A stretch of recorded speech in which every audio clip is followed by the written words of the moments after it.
The recruiting office was dead quiet, save for the rhythmic thrum thrum thrum of the ceiling fan spinning overhead. I had just slammed the receiver down on my father. His curse words were still ringing in my ears, screaming about how I was selfish for not wiring money to cover Liam's gambling debts again. I was reaching for my car keys, ready to drive back to the apartment I still called home, when the desk phone vibrated against the wood. It was not my commanding officer. The caller ID flashed a number I did not recognize.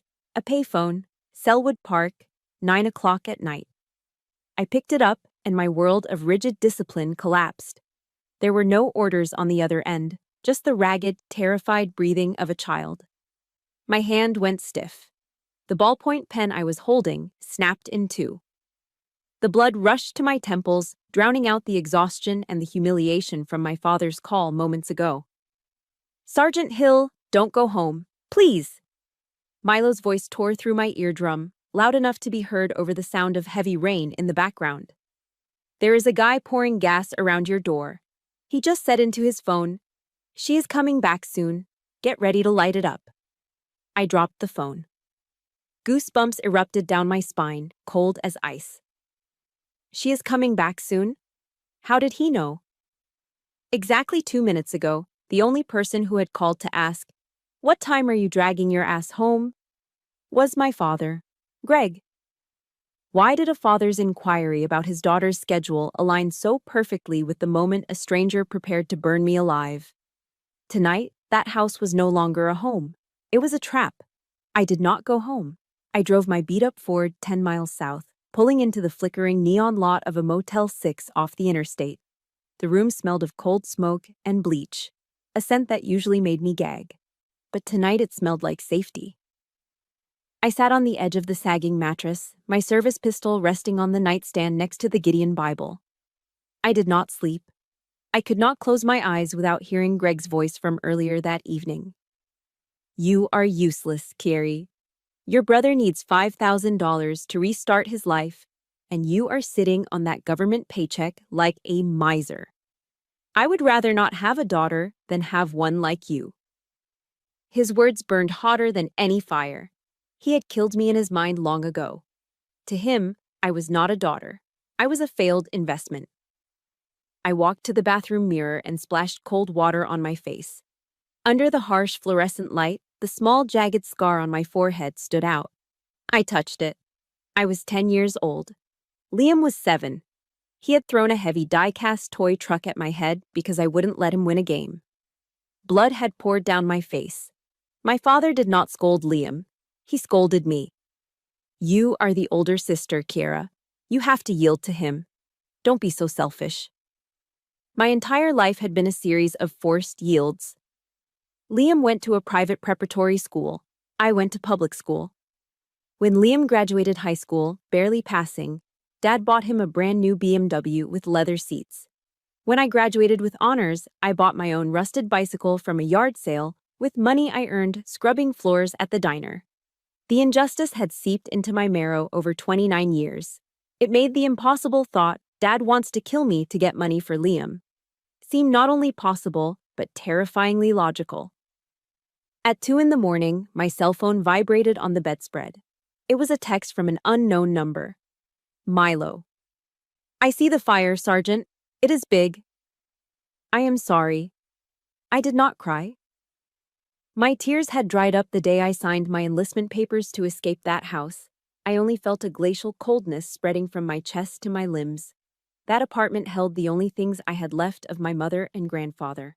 Now, they were ash. And the man holding the lighter, directly or indirectly, shared my last name.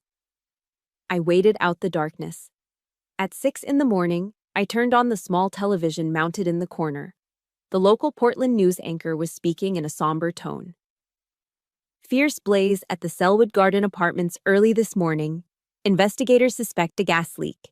No casualties reported yet, but the structure is compromised." The camera zoomed in. There it was.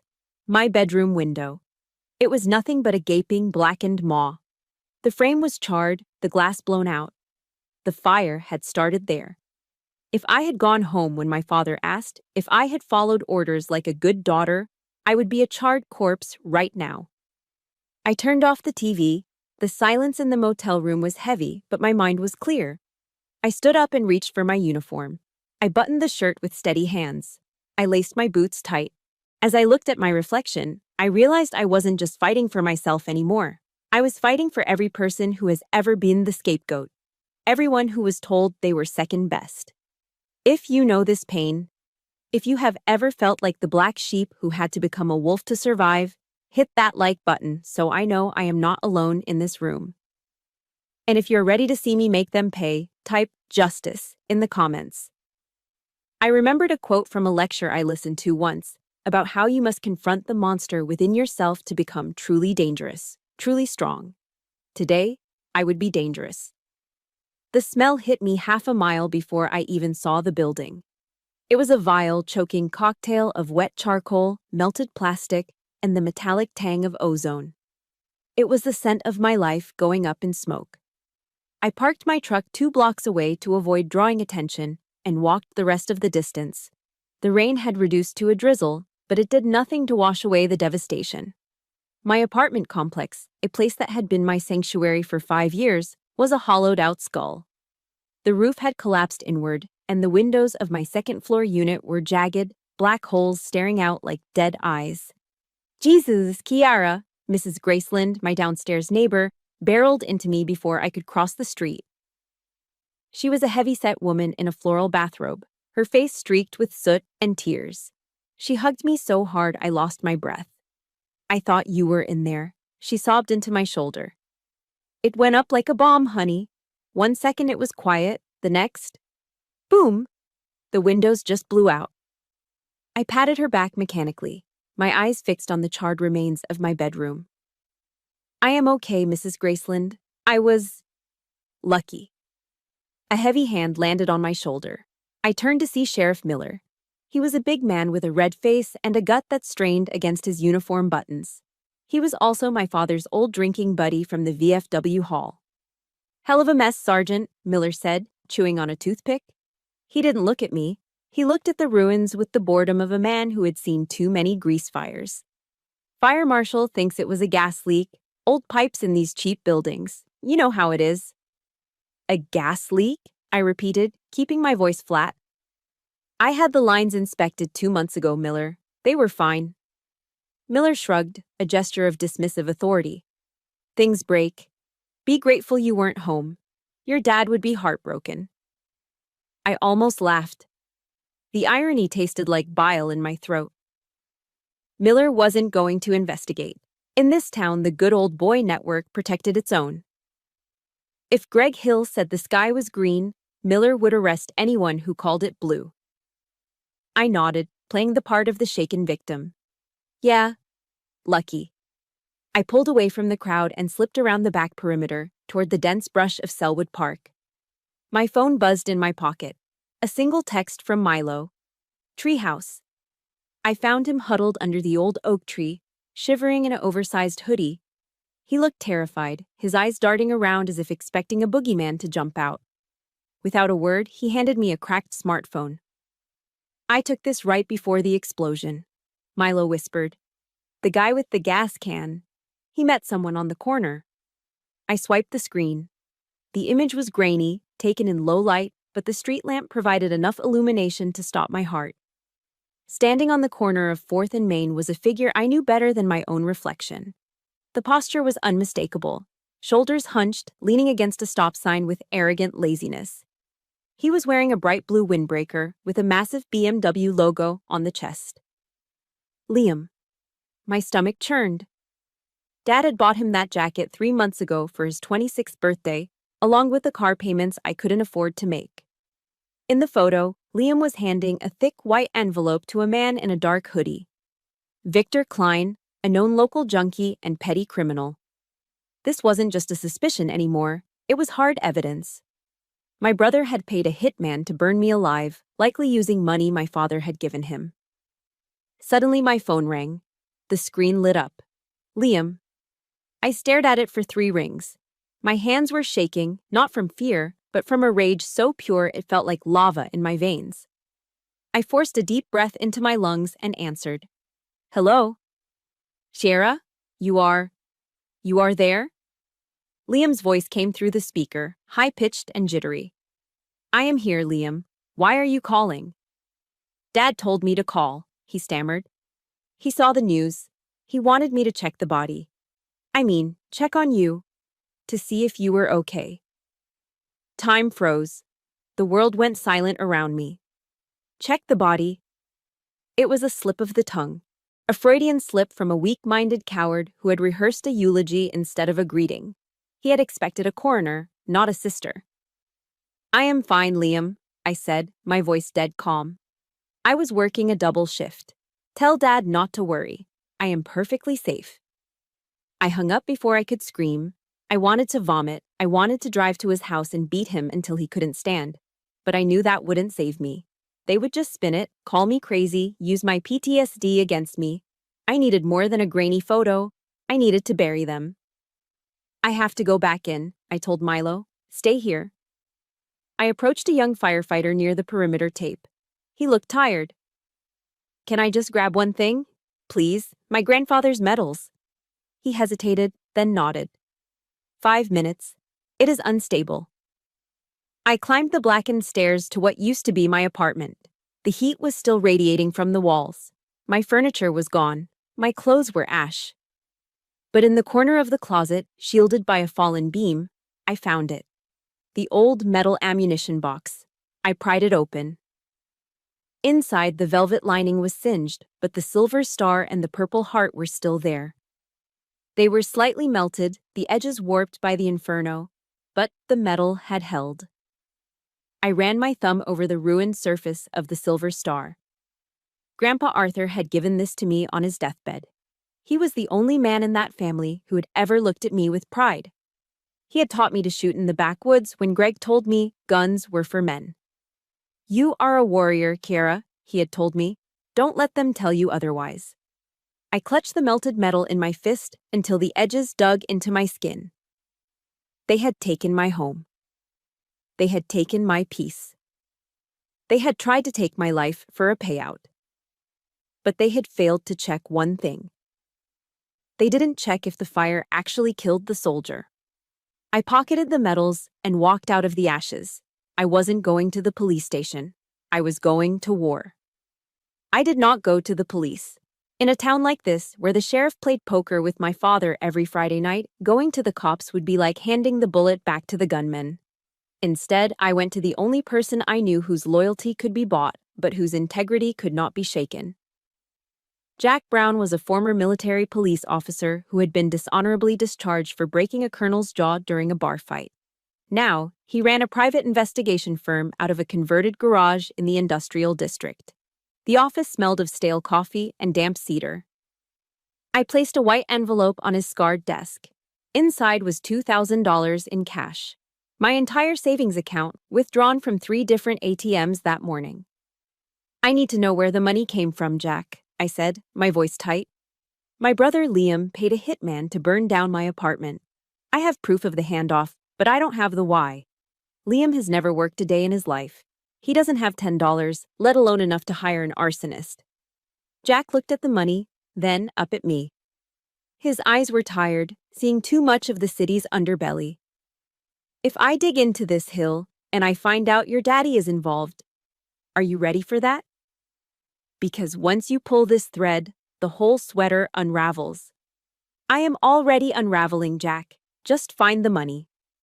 It took him 48 hours, 2 days of sitting in my motel room, cleaning my gun, and watching the rain streak against the window. When Jack finally called me back to his office, he didn't offer me coffee. He just threw a thick manila folder onto the table. It landed with a heavy thud that sounded like a judge's gavel. Your brother is underwater, Kara. Deep, Jack said, tapping the first page. He owes $200,000 to a bookie in Vegas, football bets. He thought he was a handicapper, but he is just a loser. The Sharks gave him a deadline, next week. If he doesn't pay, they are going to start removing body parts.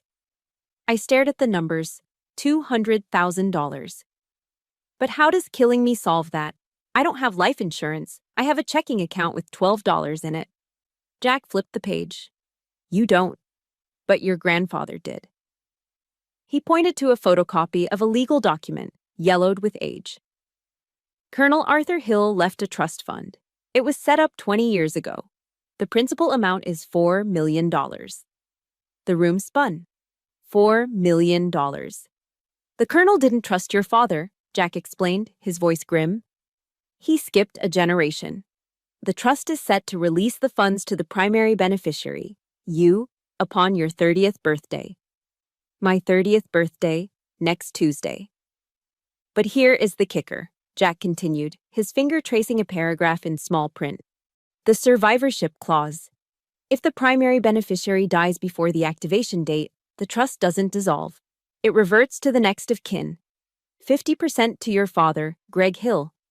50% to your brother, Liam. I felt the blood drain from my face. The air in the room felt suddenly thin.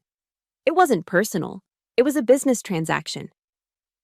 My father and brother hadn't plotted to burn me alive because they hated me, though they probably did. They did it because my pulse was the only thing standing between them and a $4 million payday. My life had a price tag, and the expiration date was my birthday. They are on a deadline, Jack said softly. If you are alive next Tuesday, the money is yours, and Liam gets his legs broken by the loan sharks. You are walking a tightrope, Sergeant. I left Jack's office in a daze. I drove without a destination, my hands gripping the steering wheel so hard my knuckles turned white. The rain lashed against the windshield, blurring the city lights into streaks of red and gold. I found myself in the Pearl District, the trendy part of town where the rich kids played, and there it was. Parked illegally in front of a high-end sports bar was the navy blue BMW. Liam's car. I pulled my truck into the shadows across the street and killed the engine. Through the large plate glass window of the bar, I could see them. Liam was sitting in a booth, surrounded by 3 friends. He was wearing that stupid blue jacket. On the table in front of him sat a bucket of ice with a bottle of Dom Perignon. He was laughing, his head thrown back, his mouth open wide. He raised his wrist to show off a watch. It looked like a brand new Rolex, glinting under the bar lights. He was celebrating. He was spending the money he thought he had earned by killing me. In his mind, I was already dead. I was just a pile of ash that had cleared the way for his champagne and his new watch. He wasn't mourning his sister. He was toasting to his inheritance. A wave of nausea hit me, followed immediately by a cold, sharp rage. I remembered the Bible verse my mother used to read to us when we were children, back before she became a ghost in her own house. For the love of money is the root of all evil. I watched my brother pour another glass of wine, spilling some on the table in his excitement. He didn't look like a killer.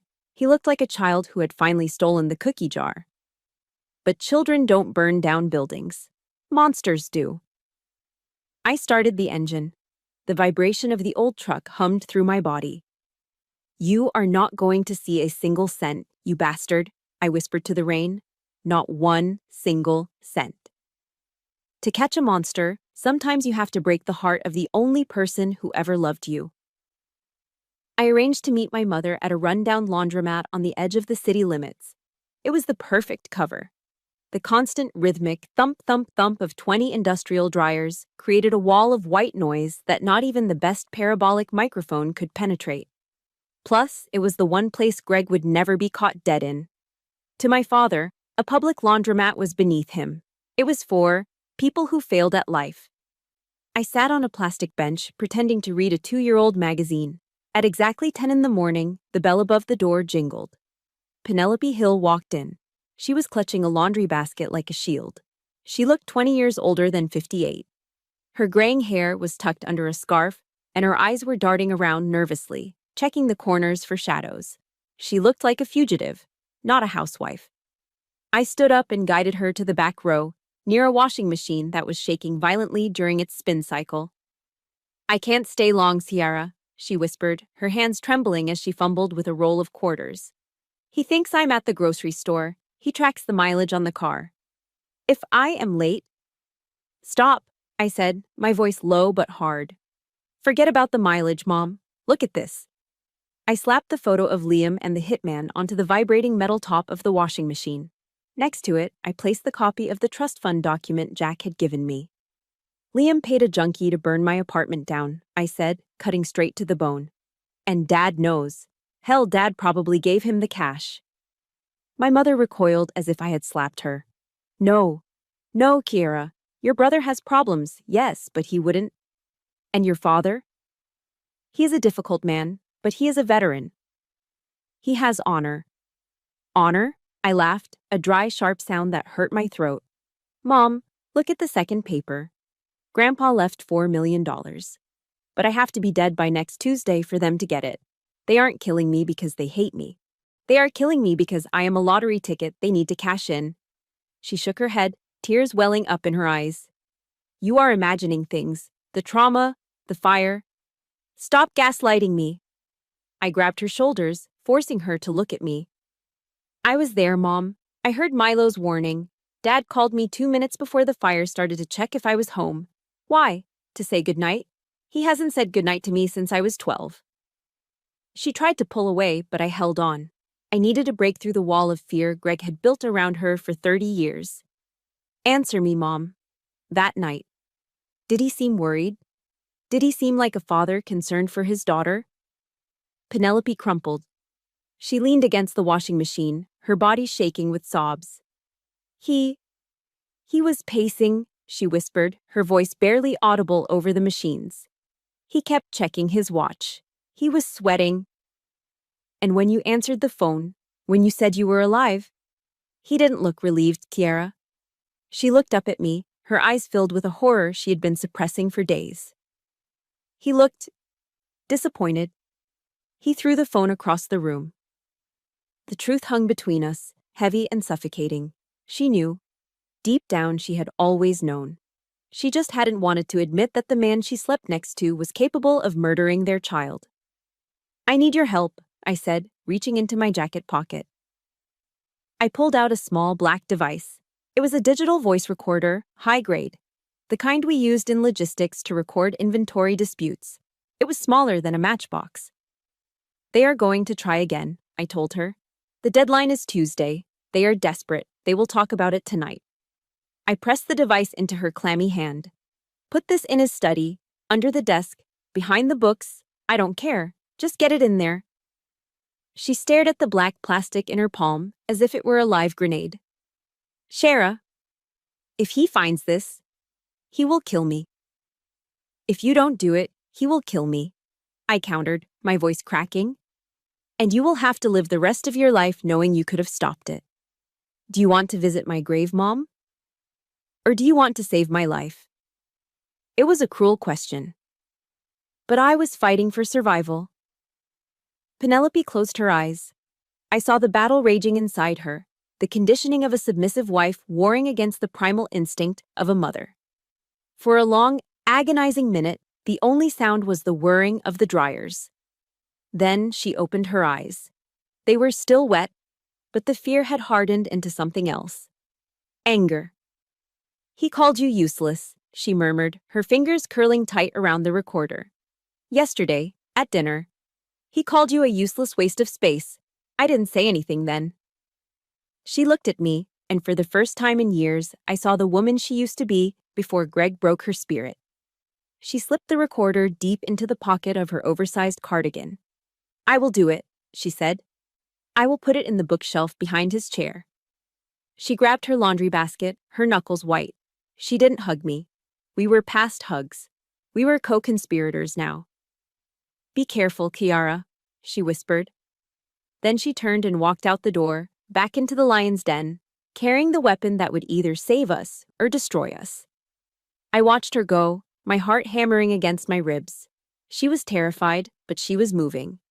If you believe that a mother's love is the strongest force on earth, strong enough to break years of fear, hit that like button right now. And tell me in the comments, if you were in her shoes, would you have the courage to betray your husband to save your child? Type yes if you stand with Penelope. I sat back down on the bench. The trap was set. Now, we just had to wait for the prey to speak. I sat in the cab of my rusted Ford truck, parked 2 blocks down from the house I grew up in. The rain was drumming a relentless rhythm on the metal roof, enclosing me in a cold, damp steel box. The engine was off. The windows were fogged up. In my lap sat a receiver unit I had borrowed, stolen, technically, from the base inventory 2 years ago. I adjusted the frequency dial with a trembling hand. The static hissed in my over-ear headphones like angry hornets, scratching at my brain. Then, it cleared. The sound was crystal clear. The digital recorder my mother had planted was high-grade tech. I could hear the crackle of the fireplace in my father's study. I could hear the heavy clink of ice cubes dropping into a crystal tumbler. Victor is a screw-up, my father's voice cut through the static, rich with disdain. I pay him $2,000 up front to light a match, and he manages to torch the room but miss the girl. You can't find good help these days. He got scared, Dad, Liam's voice whined. He sounded slurred, the telltale sign of too much expensive scotch. He said the sirens were coming too fast. Excuses don't pay your debts, Liam, Greg snapped. The sound of liquid pouring followed. And they certainly don't unlock the trust fund. We are on a clock here. Tuesday is her 30th birthday. The moment that clock strikes midnight on Tuesday, $4 million locks into her account, and we get nothing. Absolutely nothing. I pressed the headphones tighter against my ears, my breath hitching. Hearing it was different from suspecting it. Hearing your father discuss your survival as a financial inconvenience was a knife twisting in your gut. So, what do we do? Liam asked. We can't burn the motel. Too many witnesses. No more fires. Too messy. The police chief is already asking questions I don't like answering, Greg said. There was a pause, then the squeak of his leather armchair as he leaned back. We need something cleaner. An accident. Her truck, Liam said, his voice brightening with a sick sort of excitement. That piece of junk Ford she drives. You know her brake pads are shot. She told Mom she was saving up to fix them next month. Exactly, Greg said. Tomorrow, you go over there. Play the repentant brother. Cry a little. Tell her you want to take her to lunch to apologize. While she's getting ready, you slide under the truck with the bolt cutters. One snip on the rear brake line. Just a little nick. It will hold until she hits the highway. My blood ran cold. I looked at the dashboard of the very truck I was sitting in. They weren't just planning to kill me. They were planning to use my poverty, my inability to afford repairs, as the weapon. What about the funeral? Liam asked, laughing nervously. Funerals are expensive, Dad. That cuts into my share. What Greg said next broke something inside me that I didn't know was still whole. Don't be stupid, Greg scoffed. She is a sergeant. We don't pay for the funeral. Uncle Sam pays for the whole. We get the military honors package. Free plot, free flag, free service. I looked it up. We save about $10,000 on burial costs. That $10,000 covers the closing costs on that condo in Boca Raton I have been looking at. Boca Raton. My life, my service, my entire existence was worth a down payment on a retirement condo in Florida. They were going to bury me in a government-issued plot and use the savings to buy a view of the ocean. To the condo, Liam cheered. The glasses clinked. I ripped the headphones off my head. I threw the door of my truck open and leaned out into the rain. My stomach convulsed violently. I vomited onto the wet asphalt, heaving until there was nothing left but bile and bitterness. The physical disgust was overwhelming. It wasn't just fear, it was a deep, cellular rejection of the people who shared my DNA. I wiped my mouth with the back of my hand and sat back up. The rain soaked my hair, mixing with the cold sweat on my forehead. I looked at my reflection in the rearview mirror. My eyes were bloodshot, rimmed with red, but the tears were gone. The daughter who wanted her father's approval had just died in that puddle outside. The sister who wanted to protect her little brother had been murdered by that toast to a condo in Boca Raton. Greg said to wait until tomorrow. He thought he had time. He thought he was the predator, sitting in his leather chair, drinking his scotch, planning the slaughter of the sheep. He forgot one thing. He didn't raise a sheep, he raised a soldier. And soldiers don't wait to be ambushed. I reached for the ignition. The engine of my death-trap Ford roared to life, sounding like a growl in the quiet street. I wasn't going to wait for Liam to cut my brakes. I wasn't going to wait for Tuesday. I shifted the gear into drive. Plan B is cancelled, Dad, I whispered to the empty cab. I slammed my foot on the gas. I was going home. I did not knock. I drove my truck right up onto the manicured front lawn, the tires tearing deep ruts into the pristine green grass my father prized more than his children. I killed the engine, grabbed the manila envelope and the portable Bluetooth speaker from the passenger seat, and stepped out into the storm. I was not wearing my civilian clothes. I had changed back at the motel into my full-service dress uniform. My boots were polished to a black mirror shine. My ribbons were perfectly aligned on my chest. I wasn't walking in there as a daughter coming home. I was walking in as a sergeant entering a hostile zone. I used my spare key. The heavy oak door swung open with a silent, well-oiled glide. The living room was warm, bathed in the soft, golden glow of expensive lamps. It smelled of leather polish and aged scotch. Greg and Liam were sitting in the matching recliner chairs, glasses in hand, laughing at something on the television. They looked comfortable. They looked like men who had just successfully negotiated a business merger, not men who had just conspired to murder a family member for a condo in Florida. They froze when they saw me. Greg lowered his glass, his face flushing a deep, angry red. "What the hell are you doing, Ciara? Bursting in here like a maniac. I told you to come tomorrow. Get out." His voice was a boom of thunder, the same voice that had made me cower under my bedsheets when I was 6. But I wasn't 6 anymore. I walked to the glass coffee table that separated us. I didn't say a word. I raised the manila envelope and let the photos slide out.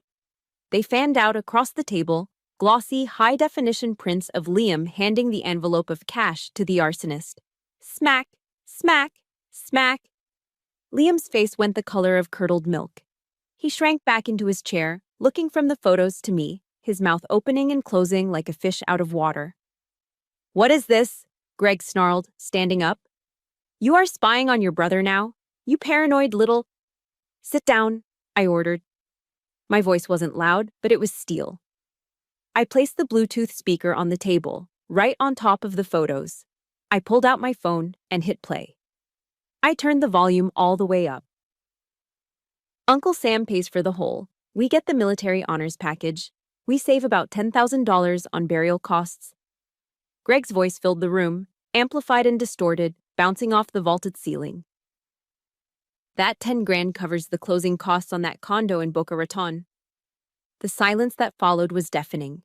The air was sucked out of the room. Greg stared at the speaker, his eyes bulging.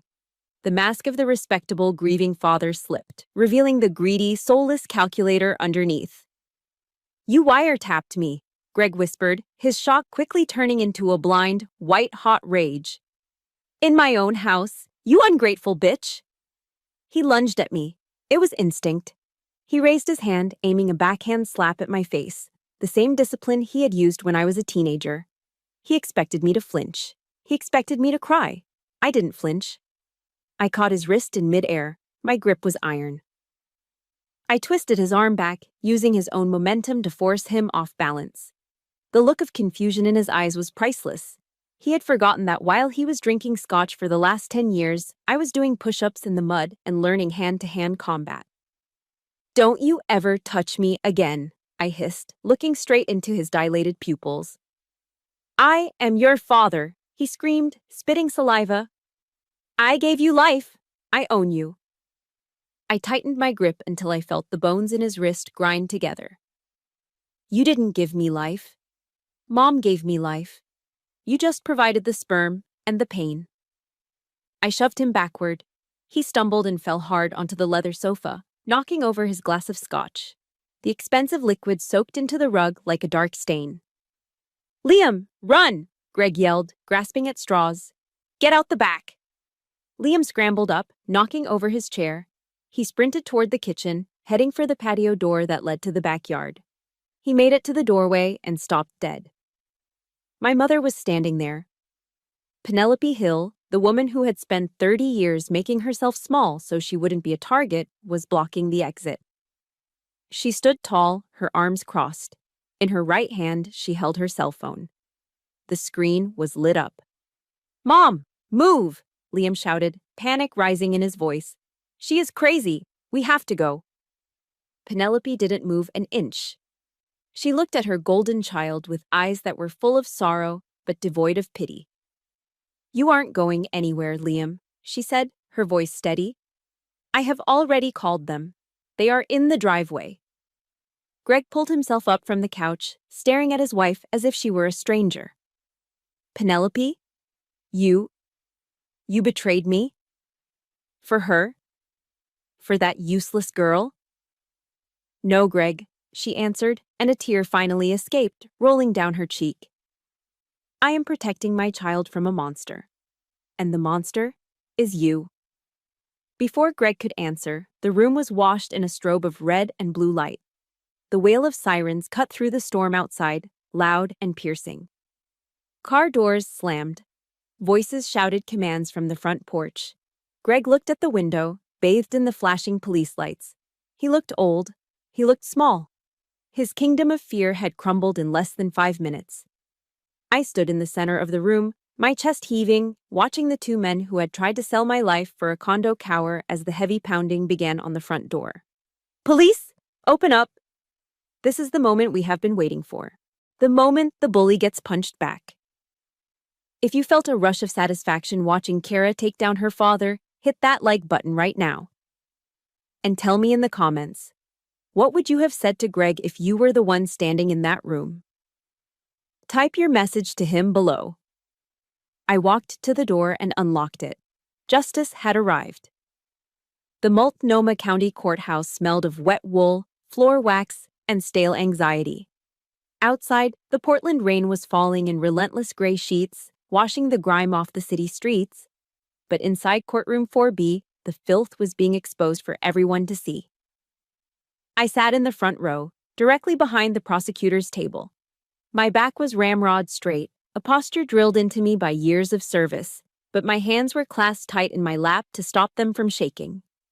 Opposite me, sitting at the defense table, were two men wearing Department of Corrections orange jumpsuits. Their wrists were bound by steel handcuffs, chained to a metal loop at their waists. Greg Hill did not look like the tyrant who had ruled our household with an iron fist anymore. Without his expensive Italian suits and his glass of scotch, he looked shrunken. His skin was sallow, his hair thin and messy. He refused to look at me. Liam, on the other hand, was a mess. He was sobbing quietly, wiping his nose on the rough fabric of his jumpsuit shoulder, looking like a terrified child who had finally been caught breaking the rules. The trial had been swift. With the audio recording from the study and my mother's tearful testimony, there was nowhere to hide. But the spectacle really began when the district attorney offered them a chance to speak before sentencing. That was when the family loyalty Greg preached about evaporated like mist. "It was not my idea," Greg suddenly shouted, jumping to his feet. His chains rattled loudly against the wooden table, a jarring sound that echoed in the high-ceilinged room. He pointed a trembling finger at Liam. "It was him. It was the boy. He is a gambling addict, Your Honor. He owed $200,000 to violent people. He threatened me. I am an old man. I was scared of my own son." A gasp went through the gallery. I felt a wave of nausea roll through my stomach. He was throwing his golden child under the bus to save his own skin. Liam's head snapped up. The shock on his face quickly turned to ugly, desperate rage. "You liar!" Liam screamed back, his voice cracking. "You planned the whole thing. You said if Kara died, we could use the insurance and the trust fund to buy that condo in Boca Raton. You said she was worth more dead than alive." Silence! The judge banged his gavel, but the damage was done. The jury looked at them with undisguised disgust. The mask of the respectable military family had been ripped away, revealing the rotting core underneath. They were not father and son anymore. They were just two rats fighting over a sinking ship. Then came the moment that silenced the room. The prosecution calls Milo Sutton to the stand. The heavy wooden doors opened and Milo walked in. He was not wearing his oversized hoodie today. I had bought him a crisp white button-down shirt and dress pants. He looked small in the witness chair, his feet barely touching the floor, but his eyes were clear. Greg's defense attorney, a sleek man in a $2,000 suit, tried to tear him apart. It was his last desperate play to save his client. Mr. Sutton, the lawyer sneered, pacing in front of the boy. You live in a park, do you not? You are a runaway, a transient. Why should this court believe the word of a homeless child who would say anything for a hot meal? The room went quiet. I wanted to stand up and object, but Milo did not flinch. He leaned into the microphone. I do not have a house, sir, Milo said, his voice ringing clear and true. But I know what a family is. I see them in the park every day. Families protect each other. They do not pour gas on each other for money. Milo turned his gaze directly to Greg. Greg flinched, unable to meet the boy's eyes. That man is not a father, Milo said. He is a monster. The lawyer had no more questions. An hour later, Judge Harrison returned with the sentencing. He adjusted his glasses and looked down at the two men in orange. Greg Hill, for conspiracy to commit murder and arson, I sentence you to 22 years in the state penitentiary, without the possibility of parole. Greg slumped forward, putting his head on the table. Liam Hill, 16 years. Bang! The sound of the gavel striking the woodblock echoed like a gunshot. It sounded like the lid of a coffin slamming shut on the darkest chapter of my life. Bailiffs moved in. Greg and Liam were hauled away. They did not look at me. They were too busy shouting obscenities at their lawyers. I let out a breath I felt like I had been holding for a week. I walked out of the courthouse and stood on the concrete steps. The rain hit my face, cool and cleansing. Technically, I had won. The trust fund, $4 million, was mine. My tormentors were in cages.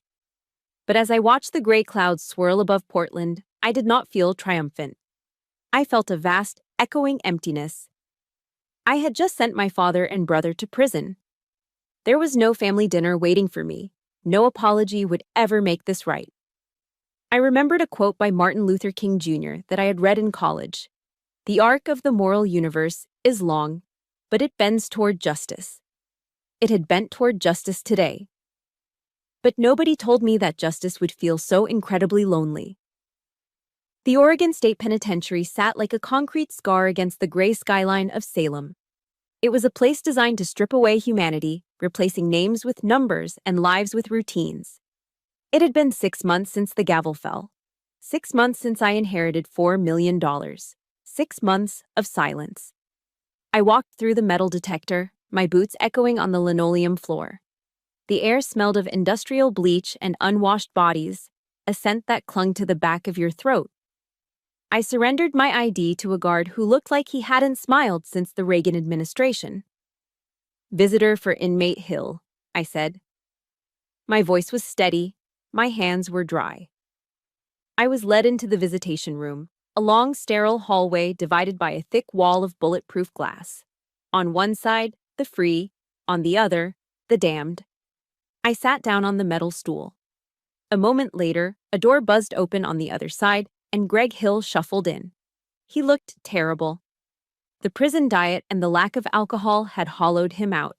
His skin was the color of old parchment, and his hair, once dyed a rich chestnut to hide his age, was now stark white and thinning. But as he sat down and picked up the black receiver phone, I saw his eyes. They were the same. Cold, calculating, full of a bottomless hunger for control.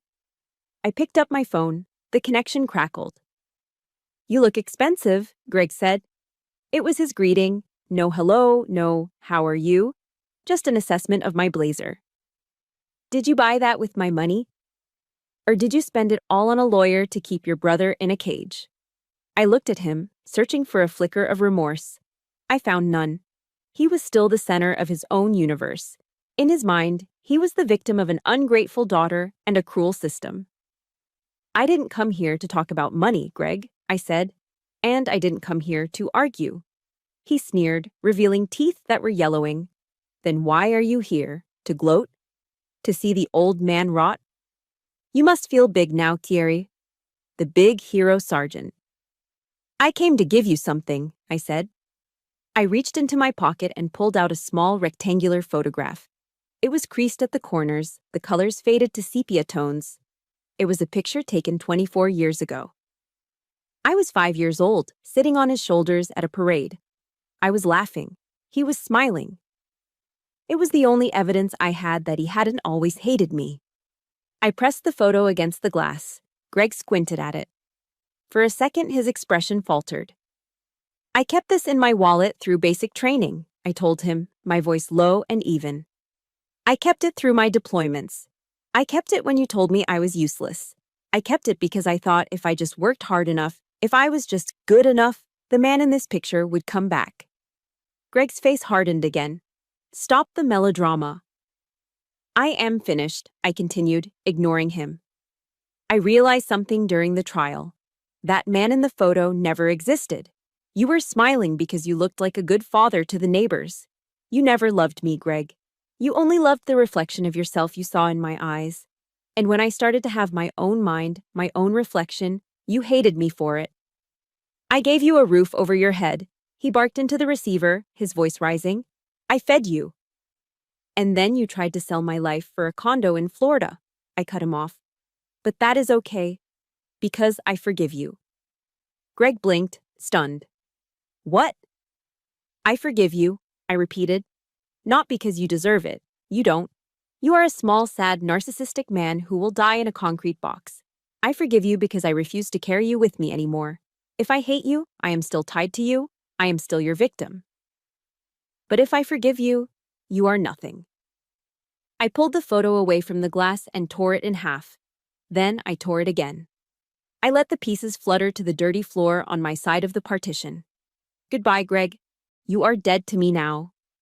I hung up the phone. I stood up and turned my back on him. Through the glass, I could hear him screaming, even without the phone. I saw him slam his fist against the partition, his face twisted into a mask of pure, impotent rage. Come back here. I am your father. You owe me. You owe me. I walked toward the exit. The sound of his screaming faded with every step, swallowed by the heavy steel doors. By the time I reached the parking lot, there was only silence. I stepped outside. For the first time in weeks, the sun had broken through the Oregon clouds. The light hit my face, warm and brilliant. I took a deep breath. The air didn't smell like bleach anymore. It smelled like rain and pine trees. It smelled like freedom. I got into my new truck, a sturdy, reliable Chevy, not a death trap, and drove 40 minutes out to the suburbs. I pulled into the driveway of the small ranch-style house I had bought a month ago. The front yard was bursting with color. My mother, Penelope, was on her knees in the flower bed, wearing a wide-brimmed straw hat and gardening gloves. She wasn't the trembling ghost who hid in the laundry room anymore. Her cheeks were flushed with color. She had gained weight. She looked alive. She heard the truck door close and looked up. A smile spread across her face, genuine and bright. How did it go? She asked, standing up and wiping dirt from her apron. I walked over to her and wrapped my arms around her. She smelled of lavender and potting soil. She felt solid. It is done, Mom, I whispered into her shoulder. We are safe. He can't hurt us anymore. She held me tighter, resting her chin on my head. Two survivors, standing in the sunlight, finally ready to start living. Welcome home, Ciara, she said. And for the first time in my life, I knew I truly was. The warehouse smelled of diesel fumes, cardboard, and fresh coffee. To most people, it was just an industrial scent, but to me, it smelled like redemption. I stood on the metal catwalk overlooking the floor of Hill Logistics and Security. Below me, a dozen men and women in high-visibility vests were moving crates with practiced efficiency. Most of them had limps, scars, or the 1,000-yard stare that I knew all too well. They were veterans who had been chewed up by the system, or kids from the streets who had been told they were worthless. I used every cent of the $4 million to build this. I didn't buy a condo in Boca Raton. I bought a future for people who thought they didn't have one. Hey, boss, a voice shouted from the loading dock. I looked down to see Milo holding a clipboard, directing a delivery driver twice his size. He was 14 now, having hit a growth spurt that made him gangly and awkward, but his eyes were sharp. He wasn't the terrified boy shivering in the park anymore. He was confident. He was safe. And the adoption papers on my desk said he was legally mine. Inventory is checked in, Ciara, he yelled up, grinning. We are ahead of schedule. I smiled back. It was a real smile, one that reached my eyes. Good work, wrap it up. We have a dinner to get to. 2 years had passed since the trial. 2 years of therapy, hard work, and rebuilding the foundation of my life from the ground up. I walked down the stairs and headed for the exit, where a silver pickup truck was waiting. Leaning against the hood was a man who looked entirely out of place in a shipping yard, yet somehow fit perfectly. Reese Bennett was an architect I had hired 6 months ago to design the expansion of our facility. He was tall, with kind eyes and hands that were calloused from work but gentle in their touch. He didn't have a military background. He didn't know how to strip a rifle. But he knew how to build things that lasted. You are staring again, Sergeant, Reese teased as I approached. Just assessing the perimeter, I replied, trying to keep my voice stern, though I failed miserably. Reese opened the door for me. Early in our relationship, I'd pushed him away. I told him I was damaged goods, that I came with too much baggage and a family history that read like a horror movie. He had just taken my hand, looked at the invisible walls I had erected, and said the words that finally disarmed me. Ciara, you have spent your whole life building a fortress to protect yourself. That is impressive. But you can't live in a bunker forever. Let me help you build a garden inside those walls. Today was the first harvest of that garden. We drove to the suburbs, to the house with the wraparound porch. As soon as I opened the front door, the smell hit me. Roast turkey, sage stuffing, and sweet cranberry sauce. It was the scent of a holiday, but for the first time in 30 years, it didn't smell like tension. In my childhood, Thanksgiving was a minefield. We walked on eggshells, terrified that the turkey would be too dry or the football game would go the wrong way, setting Greg off into a rage. But today, there was football playing on the TV, and the only sound was cheering. My mother, Penelope, walked out of the kitchen carrying a massive platter of green bean casserole. She looked radiant. The gray in her hair was gone, replaced by a soft honey blonde, and she moved with a purpose that Greg had tried to crush out of her. Everything is ready, she announced, kissing my cheek. Reese, pour the drinks. Milo, wash your hands. We sat around the large oak dining table. It was set with the good china, not for show, but because we felt like celebrating. There was no head of the table. We sat in a circle. We passed the dishes around, piling our plates high.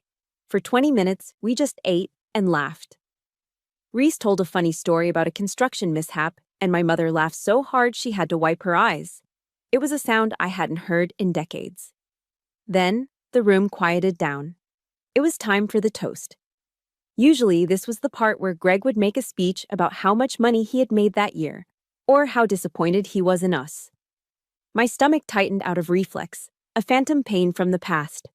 But Greg wasn't here. He was in a cell in Salem. Milo stood up. He held a glass of sparkling apple cider. He looked at Reese, then at my mother, and finally, his gaze landed on me. He took a deep breath, his Adam's apple bobbing nervously. I want to say thank you, Milo started, his voice cracking slightly. 3 years ago, I was eating out of a dumpster behind a gas station. I didn't think I would make it to 12. He paused, gripping his glass tighter. Thank you for saving me, he said, looking right at me. Thank you for the job. Thank you for the roof. But mostly, thank you for being my mom. The word hung in the air, warm and golden. Mom. He hadn't called me that before. It had always been Ciara, or Sergeant. The tears I'd held back in the motel room, the tears I'd refused to shed in the courtroom, finally broke free. But they weren't hot or painful. They were cool, healing tears. I reached out and took Milo's hand. I didn't save you, Milo, I whispered, my voice thick with emotion. You saved me. Reese put his hand over mine. My mother placed hers on top of his. 4 hands linked together over a table full of food. This wasn't the family I was born into. It was the family I'd fought for. It was the family I had built from the ashes of the old one. And as I looked around the table, at the faces of the people who loved me, not for what I could give them, but for who I was, I realized something profound. The fire had taken my house, but it had given me a home. Portland, Oregon, is a city defined by its gray skies. The locals say the rain washes the world clean, but for most of my life, the rain just felt like a cold, wet blanket designed to smother hope. But today, on my 35th birthday, the sky was a brilliant, unblemished blue. I stood on a raised wooden platform in the center of Selwood Park. 5 years ago, just a few yards from where I was standing, a terrified little boy had huddled in a phone booth and made a call that saved my life. Back then, this park was a graveyard for the forgotten, a place of mud, needles, and despair. Today, behind me, stood a gleaming 3-story building made of cedar and glass. A large sign over the double doors read, "The Selwood Sanctuary." It was a shelter and vocational training center for homeless youth. It was state-of-the-art. It had warm beds, a fully stocked kitchen, a counseling center, and a computer lab. I smoothed the skirt of my navy blue dress. I wasn't wearing my uniform today.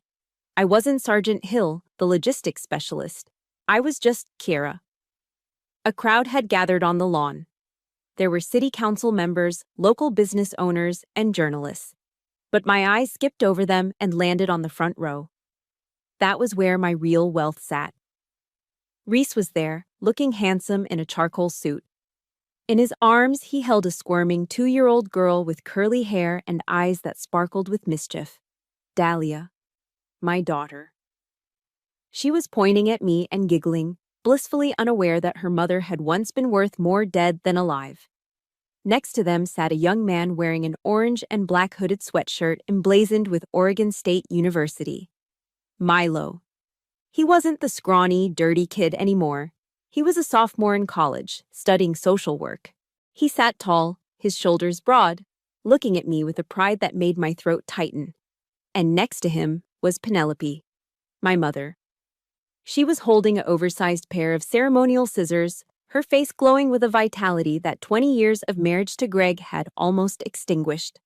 I stepped up to the microphone. The feedback whined for a split second, then settled into silence. The crowd quieted down. 5 years ago, I began, my voice echoing across the park.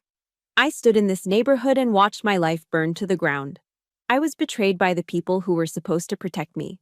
I was told that I was useless. I was told that my value could be calculated on a spreadsheet. I paused, looking at the new building. My grandfather, Colonel Arthur Hill, left behind a legacy of $4 million. He hoped it would secure the future of his family. For a long time, that money was a curse. It was a poison that turned a father against his daughter and a brother against his sister. I took a deep breath, letting the fresh air fill my lungs. But fire does 2 things. It destroys, yes, but it also purifies. It clears away the dead wood so that something new can grow. I learned the hard way that family is not the blood that runs in your veins. Family is not a last name. Family are the people who are willing to bleed for you when the world turns against you. I looked down at Milo, then at Reese and Dahlia. The money that was meant to buy a condo in Florida has built this home instead. It will ensure that children like my son, Milo, never have to sleep in the rain again. It will ensure that no one is ever told they are worthless. I remembered the Bible verse my mother used to whisper when she thought no one was listening. There is an old saying, "And you shall know the truth, and the truth shall make you free." The truth freed me. It freed my mother. And today, I hope this sanctuary frees many more. The applause started slowly, then swelled into a roar. I didn't care about the clapping. I walked down the steps of the platform and went straight to my family. Reese kissed my forehead and handed me Dahlia. She wrapped her tiny arms around my neck, smelling of baby shampoo and sunshine. I buried my face in her hair. She would never know the sound of a raised voice in anger. She would never know what it felt like to be a bargaining chip. She would only know love. I looked up at the sky one last time. Somewhere, beyond the blue, I hoped Grandpa Arthur was watching. His fortune hadn't been squandered on gambling debts or vanity. It had been planted in the earth, and it was finally bearing fruit. "Ready to go home?" Reese asked, putting his arm around my waist. "Yeah," I said, taking my mother's arm with my free hand while Milo walked beside us. "Let's go home." We turned and walked away from the podium, 4 people bound not by tragedy, but by choice. Behind us, the glass windows of the sanctuary reflected the sun, burning with a light that would never go out. The rain in Portland had finally stopped. My journey taught me a hard but necessary truth. Biology is not destiny. For years, I clung to toxic relationships because of a misguided sense of duty, believing that walking away made me the villain. But I learned that stepping away from those who hurt you is not an act of betrayal. It is an act of survival. We all have the power to redefine what family means. It is not about whose DNA we share, but whose hand is holding ours when the storm hits. Your worth is innate, not something you have to purchase with your silence or your suffering. Thank you for walking this difficult but beautiful path with me today. If my story touched your heart, please leave a like and subscribe to this channel so we can share more stories of resilience together. I would love to hear from you in the comments. What is the one quality you value most in a family member? Is it loyalty, honesty, or kindness? Let's start a conversation below. And finally, as we step into this fresh chapter of 2026, I wish you and your loved ones a happy new year filled with peace, truth, and genuine love.